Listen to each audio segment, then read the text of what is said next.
You're listening to The Builder's Mindset with Mike DiGiovanni, presented by Amazing Mindsets.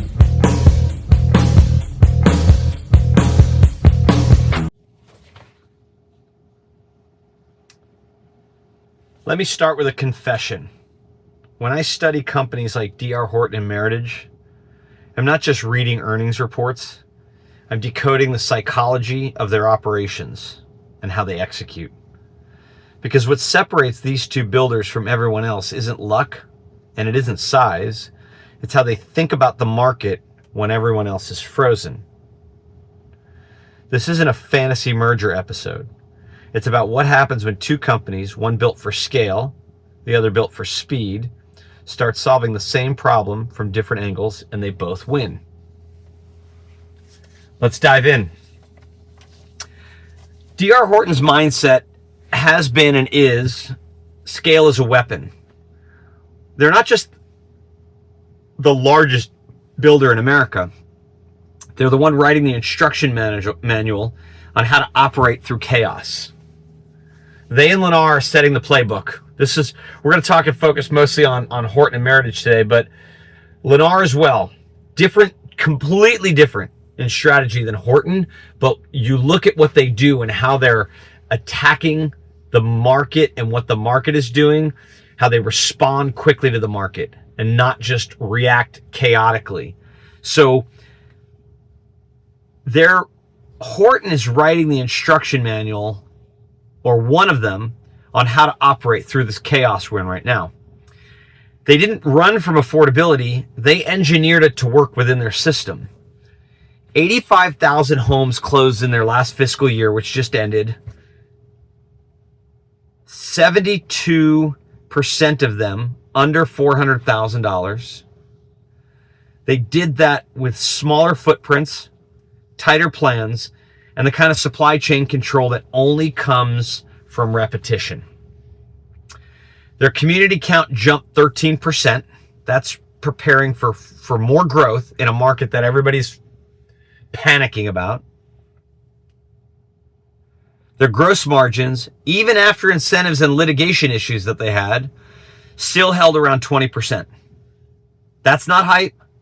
That's discipline disguised as normalcy. While the rest of the industry obsesses over mortgage rates and the Fed rates, Horton's buying time with cash.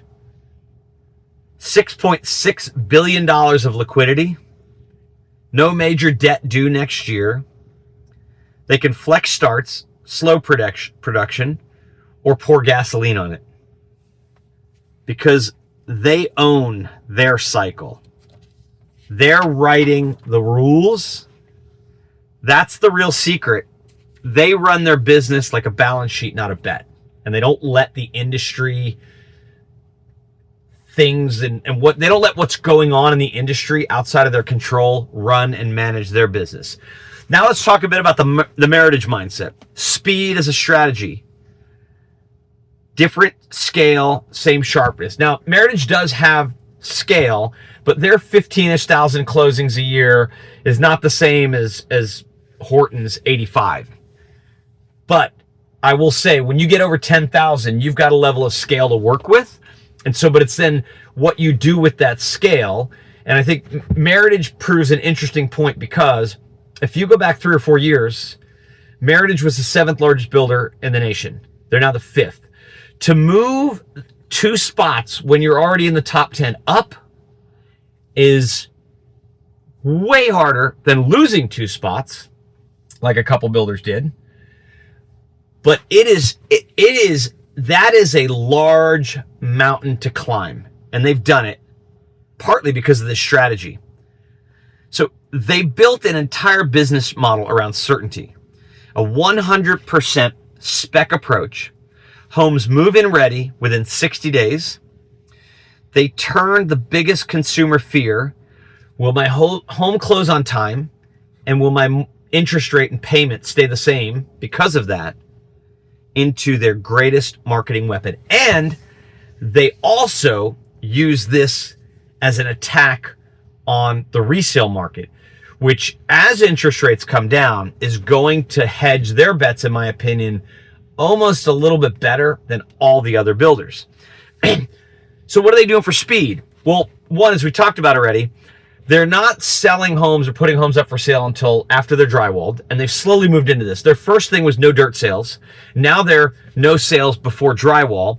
And then they're also combining that with a cycle time that, depending upon where the measure, which is about 105 days. It's well below 120. They are crushing their cycle time and have continued to chip and chip and chip away at it. And I will tell you that every builder has an opportunity to improve cycle time. I've worked for large builders before, and I've had them say we can't do it. But when you dissect the data in the community by community, there's always 2 or 3, even if you're a large, let's say you're a large division, you got 20 communities, and you're averaging 147 days cycle time. You parse out those communities, and you'll find the 2 or 3 that are performing the best, and they're probably in the 120. And then what can you learn from those to apply to the rest of it? And this is the same for small builders too. Their backlog conversion's over 200%. And in a quarter where most builders were slashing prices, Meritage tightened cost per square foot by 3%. Because why? They're taking the scale they do have and leveraging it with key partnerships and consistent supply demand for those partnerships. That's not luck. That's intentional design. They reduced land spend, trim starts 19% year over year, and still hit record community count growth because they're not chasing volume, they're calibrating it. Meritage knows that control beats optimism every single time. So what do you say? You want to control your starts, but if you control your starts, but you increase your community count and you do that community count strategically, they're not opening communities right next to others. It's a lot like what Starbucks does. How does Starbucks continue to grow their business? Same store sales, yes, but when a market is tough like it is now for home building, same store sales can be difficult. So you need to open new stores in markets that are either underserved, particularly that you currently don't serve, and that either your competitors aren't serving or your competitors aren't really serving the niche that you serve. And that's what they're doing really well with this expansion in their community count. It's going to prove very beneficial for them in markets like Southern California as we get into the latter parts of 2026 and definitely into 2027. So 2 philosophies, 1 outcome.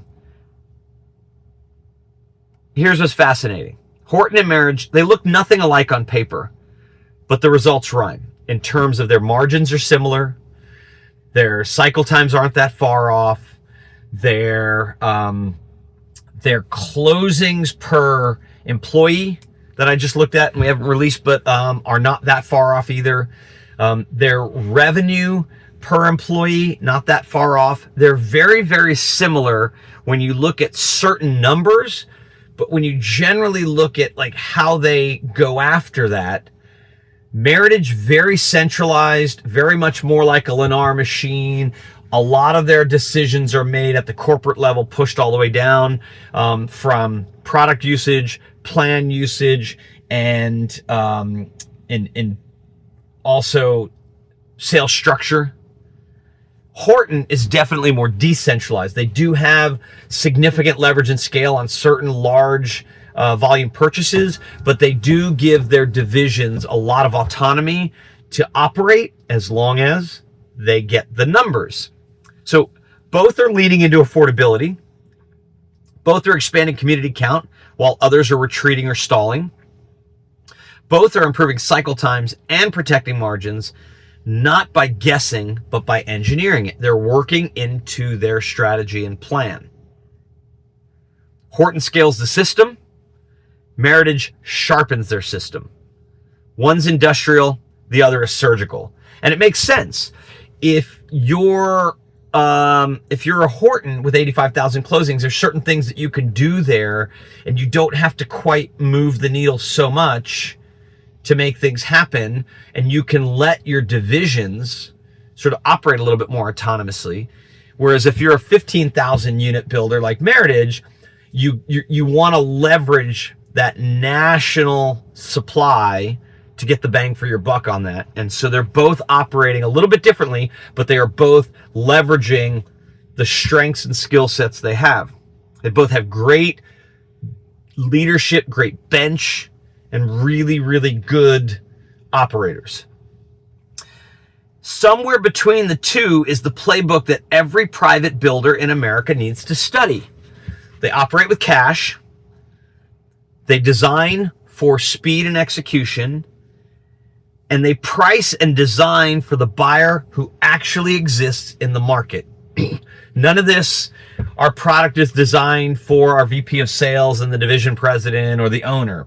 They design for their buyer. They push the envelope of the want versus need analysis so they don't put unnecessary cost into their product. And it's paying off big time for both of them. Because I would say anybody right now has got 20% margins is today, you got 20% margins today, just wait till things settle in and dial up. Let's talk also, one of the other things, and I have to admit I was wrong about this, is there's rumors, and I think I saw a headline, we'll see if it actually plays out like nationally, but Horton is talking about 3.99% interest rates. If they do that, game changer. Watch out. They do that, everybody's got to figure out a way to compete with that. So let's talk margins and markets for a moment. Everyone loves to talk about market headwinds. Right now, that is the big thing. Market headwinds. All it really is, in my opinion, it's an excuse. I'm not saying they don't exist, but whining and complaining about it is not going to help you. Margins don't disappear because of markets. They get squeezed. That's true. They disappear because of management and bad choices by management or no choices by management. What do I mean by that? That management doesn't react. Deer in the headlights, okay? So that's why I say I think, and Lennar's in this category too, but Horton and Meritage, great operators, good leadership, good bench strength. They are making good decisions quickly. Horton proved that you could still hold a 20% gross margin in a world of buy downs and litigation if your processes are clean. Meritage shows that you could still earn 9-figure profits with adjusted margins near 20, even when average selling price falls 5%. They're both crushing it. It can be done. Both companies are walking into 2026 with confidence, not hope. Because we know hope is not a strategy. We talked about this. Because they're not waiting for the Fed or for the consumer sentiment to rebound. They're already price positioned and structured to move. Just like I said, Horton is already analyzing if 3.99 makes sense for their business strategy. And with this talk of 40-year mortgage rates at the federal level between Bill Pulte and Trump, I'm surprised they're going from 30 to 50. But I think maybe you can get a 40 today, but they're going to take a playbook. We'll see how it works out of like the auto manufacturers. Back in the day, your typical loan for a car was, 36 months. And now that's been replaced really with the lease of 36 months. But then they slowly went to 48-month financing, 60-month financing, 72, and even 84. I mean, do that math. That is 7 years. Financing a car for 7 years. Wow. So what the rest of the industry is missing. Most builders talk about efficiency like it's a project or some pie in the sky. For these two, it's a lifestyle that they live day in and day out. They don't waste meetings debating conditions. They adjust the conditions, or they adjust how they address the conditions. They don't build product lines for awards. They build what their buyers can actually afford. They are very disciplined about this, and this is where most builders get it wrong. Not just privates, also some of the larger publics. Your margins get eaten up in product development, but you want to whine and complain about land costs and zoning problems. They don't inflate staff just because revenues are up. SG&A stays flat, even at national scale. They continue to run lean and not put systems in place that are going to bog down their staff that they have. Meanwhile, smaller builders are still arguing about whether to cut prices or slow starts. Behind. Let's get in front, my smaller builders. Where are you? Horton and Meritage are proving the answer is yes. You do both, but you do it surgically. You cut prices, You manage starts. You kind of balance pace and price to maximize your starts and your price. They don't chase yesterday's margins. They build tomorrow's stability. The smart lessons behind all this noise are this. If you strip away the earnings slides and investor language who love to ask the same boring questions because they also have no understanding of how to build a house or how to operate, and I'm also kind of getting a little tired of all these people who talk about, write about, and pontificate about the home building industry. And oh, by the way, home builders who pander to them when all they do is one, they only talk about land, and all they've ever done is write about home building. They've never actually worked with home builders. So here's my challenge. I'm going to put this out. And if you're interested, we're going to put a word out for this.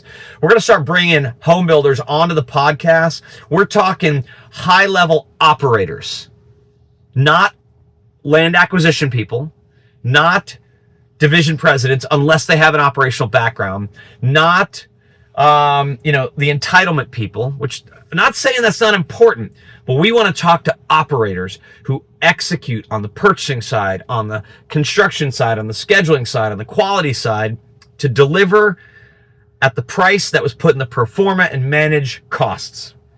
We'll get to that. So don't chase yesterday's margins. Look for tomorrow. Go to where the puck's going and execute for that. Affordability isn't an obstacle. It is the new business model. Get on it. Start working on it. Figure it out. If you don't understand it, you don't understand all the levers, reach out to us. We want to help because we want the small private builders to perform. And here at the Builder's Mindset, we have a lot of experience working with both public and privates, top 10s and local market small guys in multiple divisions, multiple markets all across the country. Let us help you put a strategic, surgical plan in place to execute. The ones that are winning are designing homes that fit reality rather than complaining. Like I heard an article recently the other day said, basically whining and poo-pooing this smaller house concept. You know what? People need housing. We're behind in housing. There's a supply-demand problem. You do whatever you can do to deliver a good quality home. And if that's a smaller home with a lower spec, do it. We can help you with that.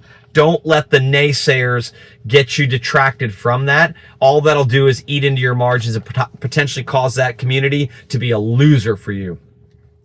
They're optimizing velocity, not vanity. Optimizing velocity, building as fast as they can, in line with what they could sell, managing their margins. And they're proving that scale and speed are an opposite. They are partners. You can scale, you can get good speed, get your cost right so you can get your price right so you can keep your pace on track. Horton teaches us to think like a national CFO. Meritage teaches us to act like a great field superintendent. Put those together and you get something rare. A builder that's both stable and fast. So no, this isn't about a dream merger. It's about a mindset merger. What happens when a giant moves with precision and a tactician plays with scale? The message to the rest of the industry is very simple. Stop waiting for clarity. Start executing through it, financially and operationally. You don't need to be a $1 billion builder to learn from one or to act like one. You just need to start running your business with the same intention they do. Because in this market, the winners aren't the loudest, they're not the biggest whiners, they're the ones who think the clearest and move the fastest with precision and decisiveness. Thanks for tuning in.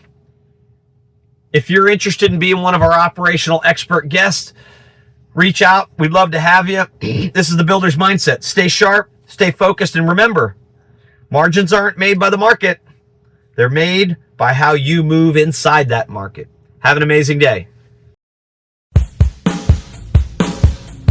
You're listening to The Builder's Mindset with Mike DiGiovanni, presented by Amazing Mindsets.